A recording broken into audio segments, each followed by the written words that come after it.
বাঙালির অত্যন্ত প্রিয় একটি মাছ ইলিশ।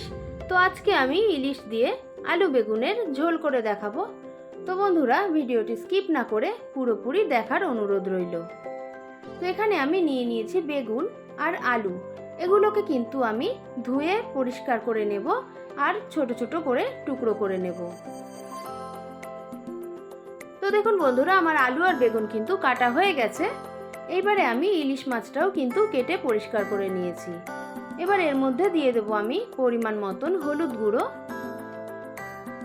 আর দিয়ে দেব পরিমাণ মতন নুন। তো এবার আমি হাত দিয়ে কিন্তু ইলিশ মাছে নুন হলুদটা ভালো করে মাখিয়ে নেব। তো আমার নুন হলুদ মাখানো হয়ে গেছে।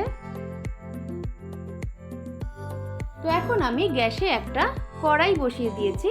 কড়াইটা গরম হয়ে গেছে, দিয়ে দিয়েছি পরিমাণ মতন সর্ষের তেল।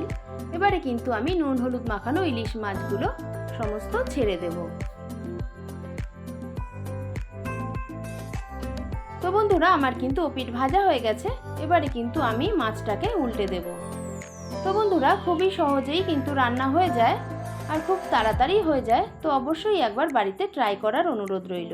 তো আমার মাছগুলো ভাজা হয়ে গেছে। এবারে কিন্তু আমি প্লেটে তুলে নেব। আর ওই মাছ ভাজার তেলেই কিন্তু আমি দিয়ে দেব 1 চামচ সাদা জিরে।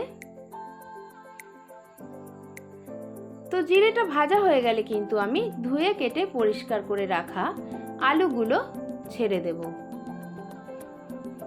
আলুগুলোকে কিন্তু আমি একটু লাল লাল করে ভেজে নেব।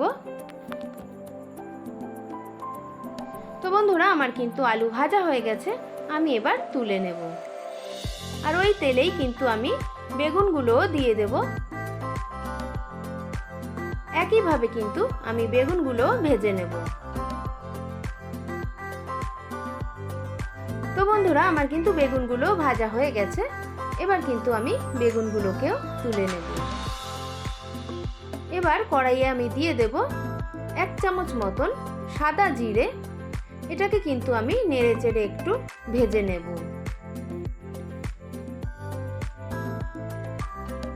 তো আমার ভাজা হয়ে গেছে। তো এবার আমি তুলে নেব। আর কড়াইয়ে আমি দিয়ে দেব পরিমাণ মতন সর্ষের তেল আর দিয়ে দেব একটা শুকনো লঙ্কা। এবারে ভেজে রাখা আলুটা আমি এর মধ্যে দিয়ে দেব। একে একে আমি দিয়ে দেব হলুদ গুঁড়ো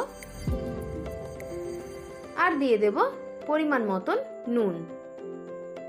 আর ঝালের জন্য আমি এখানে দিয়ে দেব 3টে চেরা কাঁচা লঙ্কা। ঝালটা কিন্তু আপনারা আপনাদের স্বাদ অনুযায়ী দিয়ে নেবেন। এবার একটু নেড়ে চেড়ে আমি কিন্তু এর মধ্যে অ্যাড করে দেব কিছুটা গরম জল।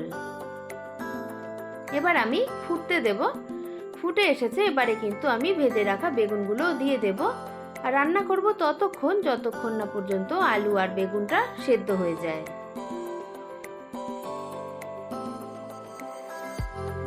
তো বন্ধুরা, আমার কিন্তু আলু বেগুন সেদ্ধ হয়ে গেছে। এবারে আমি মাছগুলো সব একে একে দিয়ে দেব।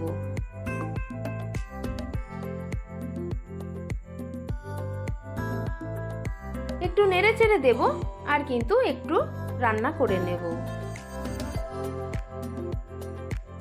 তো বন্ধুরা, আমার কিন্তু রান্না হয়ে এসেছে।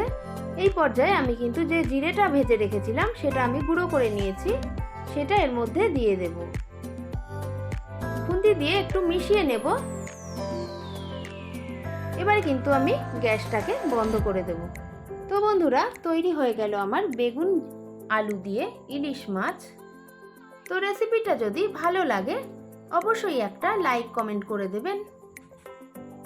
আরো সুন্দর সুন্দর রেসিপি পেতে কিন্তু অবশ্যই শর্মিলার রান্নাঘরকে সাবস্ক্রাইব করতে হবে। সবাই ভালো থাকবেন, সুস্থ থাকবেন। দেখা হবে নেক্সট ভিডিওয়ে।